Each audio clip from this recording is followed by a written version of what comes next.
Bloomberg Audio Studios. Podcasts, radio, news. Carol Massar, Tim Stenovec, live here at the Bloomberg Global Business Forum at the Plaza in New York City. Well, if you want to know what global consumers are up to or what massive global companies are really thinking about when it comes to the macro environment, what are their priorities, then keeping an eye on Walmart is definitely a must-do. It is the world's largest retailer. It was among the retailers that recently raised their forecast. That happened over the summer.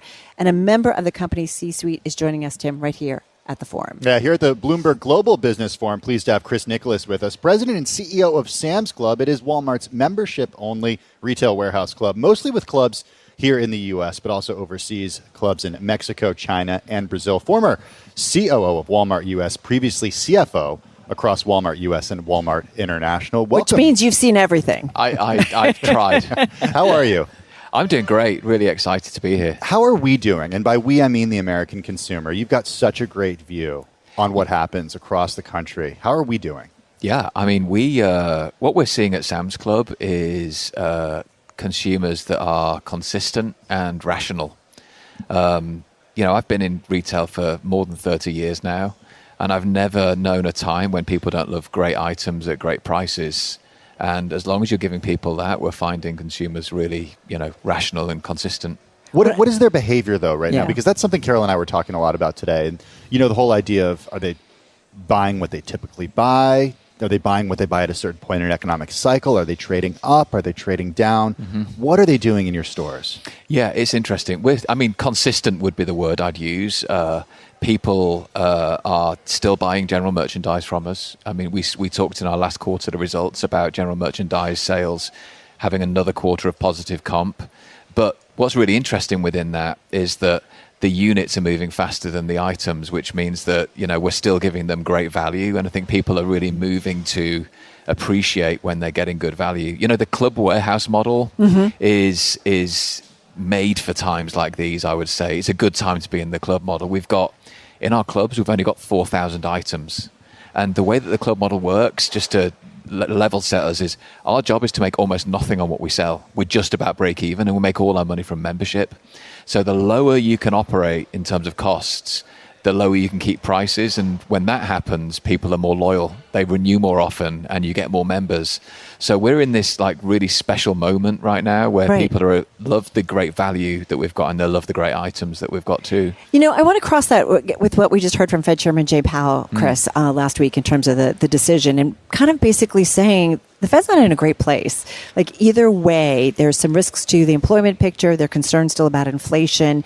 So there's kind of risks to both sides of the equation, and concerned about monetary policy that it's hard to do right now in this environment. So that to me sounds uncertain, unsure, but it doesn't sound like you're saying any of that. Look, the club, here's the thing. We have this position where there's only, between us and our main competitors in the club model in particular, we're only 6.5% of the total retail market. And we would definitely, from a club point of view, our consumers definitely skew sort of more wealthy, bigger basket sizes. And but we do serve everybody. And we don't see a great delta between different income cohorts. You don't? No. All right. Nor generations. Well, what about, when you think about kind of the environment, especially when it comes into tariffs, in terms of pricing, how do you kind of figure out where you can maybe raise prices, where you can't? It's such a great question. And again, not to sort of pivot, but one of the powers of the club model is because you've only got 4,000 items in the club. Those items are curated. Yeah. And our merchants, they are true professionals that many of them have been in their jobs decades, and they understand the value chain from end to end better than anybody. And so they get the ability to choose what's in the club, but they also get the ability to work through where the inefficiencies are in the supply chain. They've got deep relationships with the suppliers, so you work through where the opportunities are between the suppliers too. So I'll give you an example. Our roses that we buy from Ecuador, the costs went up because the tariff environment changed. And so our merchants worked through with the supplier, what could we do? So we moved them in different ways, so we have less packaging. We wrap them in the US now instead of where we used to wrap them. And so you do things like that help you to manage the input costs. That means you don't have to pass it on to the consumer. And our job is to work through how little you pass through, and you work through how late you do it. So we'd always like to be last up, but we have the ultimate opportunity in the club channel, and that is that we have choice because we don't have to sell everything. So the curation actually is a superpower for us. Does that mean you haven't raised prices on anything? No. We see. I mean, look. Here's the thing. There are certain things where prices move all of the time. No, anyway. right. I So get that. Produce would be a good example of that. But and there are some strictly things, tariff related. Yeah. What I would say to you is that if I think about general merchandise, which is like all of the electronics and apparel and all of those things. The stuff that I have way too much in my home. There's never enough. Yes, there is. You're talking to guys who sell stuff, Carol. Never enough. I know. But anyway. Please buy more. But in terms of tariffs, particularly so, putting pressure on pricing. Yeah, so what we see is, in terms of what people are buying, I think I mentioned this, but the growth in the units that we've had is outpacing our comps in general merchandise. So if you think about like over the last few years, you had like packaged goods through COVID became more expensive, and they never really came down. Whereas general merchandise, we had the supply chain disruption. You remember that, and the general merchandise inflated, and then it deflated rapidly after all of the supply chain disruptions disappeared. And at the end of last quarter, we were still in a period of slight deflation in general merchandise. So prices move all of the time.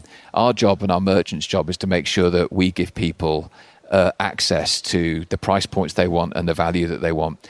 I think maybe it's worth mentioning, but in Sam's Club, like we're 25% cheaper than retail in general.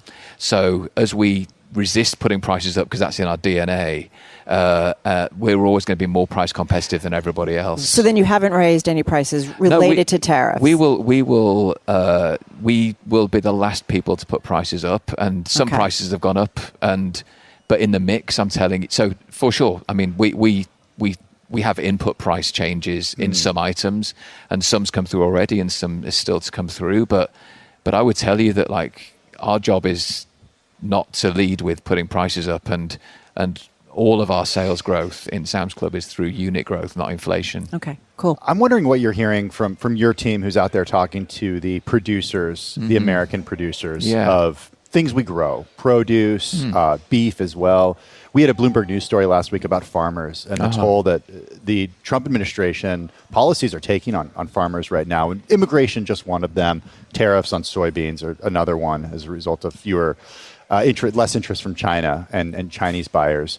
What are you hearing, though, on the immigration front? Because in some cases, 40% of migrant workers are from outside. 40% of farm workers, rather, are migrant workers. So they're coming from outside the U.S., and that's a challenge for farmers to actually find those employees right now. What are you hearing from them? Yeah, I don't have anything to add or to offer on that topic. I would tell you that we have brilliant farmer partners. We understand the value chain really well. And we have no in-stock issues or cost price issues. So have they raised prices at all on American produce?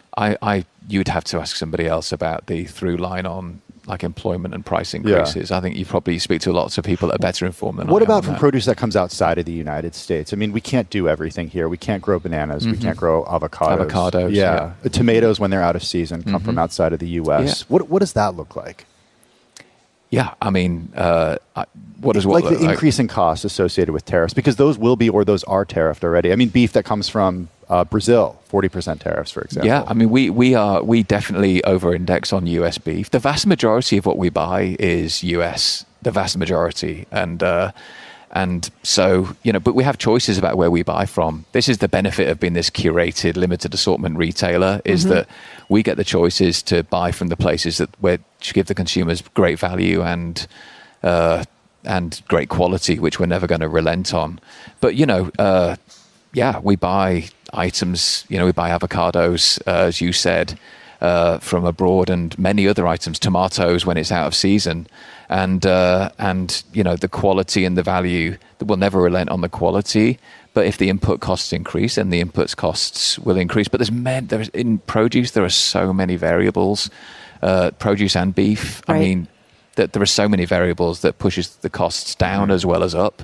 So I think it's a super complex situation, and I think that our farmers are some of the best in the world, and I think that our merchants know how to work with the farmers. The best thing you can do for those farmers is to give them great forecasts, allow them to grow to those forecasts, and give them good prices that allow them to run sustainable business models, and we do a really good job of that. Chris, you guys in retail, I'm sure we're, even late to talk about the holiday season and the upcoming holiday season. When you think about assortment and what you want to have in inventory for consumers, how's it looking for this year? Is it going to be a lot different from last year? Are the supply chains all there to get what you need and what you want for your consumers? Yeah, that's not an issue. We don't see any issues with supply chain management in that way. We, Sam's Club in particular, we get really early. So you go to a Sam's Club now, which hopefully, please do. You'll see it's full of Christmas. I know. It drives me a little crazy. Yeah. I mean, I understand. Why is it so early? I mean, Halloween hasn't even happened. Yeah. Well, in the club channel, people like to be prepared. I know. Yeah. So we get into a season early and then we exit early. And that's kind of scarcity is part of the value that we create. And so we're not worried about it from a Sam's Club point of view. But the thing I would say is that people just love to celebrate. They love to buy. They love the seasons. And so I think you'll find that certainly at Sam's Club, people, whether it's the general merchandise they buy pre-Thanksgiving and Christmas or the food that they buy for the season, as long as you're giving them great value, they're going to come to you. And people will find a way to celebrate. One of the things we love about the Global Business Forum is we tackle everything: climate change, workforce, employment, economics, politics. As a leader who's been at a company for a long time, and I'm sure looking at everything that's going on, what's top of mind for you? And an environment where there's pushback against certain initiatives, there's a lot of political things going on, geopolitics. I'm just curious. In running what you guys do, and I know you're kind of a well-oiled machine in many ways, but I'm just curious. Yeah, I think, in an environment of change, and by the way, change is a constant and you've got to love it. Then I've always found that the best thing to do is to focus on what you can control. And what you can control is the culture you create as a business, how you work with and treat your customers and your members, the experiences that you create. A great example is the e-commerce business. We've just launched express delivery from our clubs, and people love it, and they're opting in. Does the price change with delivery? No, we have price parity. We have price parity. So others don't. We do. So we have price parity between clubs and online. We think that's really important from a trust point of view, and people are thanking us for it. Our delivery from club, food and non-food, is growing at triple digits right now. Wow. So I think focus on what you can control. Start with being great people. Start with being a great business. Look after your associates so they can look after our members. And then, that generally will lead to the right outcomes. So on that, we'll hear from one of your big competitors tomorrow. Costco reports earnings tomorrow. How do you make sure that people join Sam's Club and not Costco? Yeah, look, Costco's a great competitor. We think that we're great too, and we're doing a lot of good things. What I would tell you is this. Because you have an aggressive plan in terms of expansion. Yeah, we're excited about it. I know. Yeah, we're really excited about that plan. Actually, the club channel in general is a relatively small channel. There's huge upside for the whole of the club channel. And I would tell you this: good competition makes you better. And I've never been afraid of good competition. What about AI? And how you guys are working? Are you afraid of AI? AI. AI is a big topic everywhere now, isn't it? Here's the thing: we're excited about AI as a company, and I am personally too. I think this idea of are you guys using it a lot? A lot. We've been using it for a long time, honestly. But the generative AI and then the agentic AI that's coming through too is really exciting. It's exciting for our members and for our associates. What we do, we pivot to growth. How does this help us move faster, do more for our associates and our members? How do we find different routes to market? So that's exciting. Of course, we also look at how do you find opportunities to take time out of product launches and all of those kind of things so that you're a better business.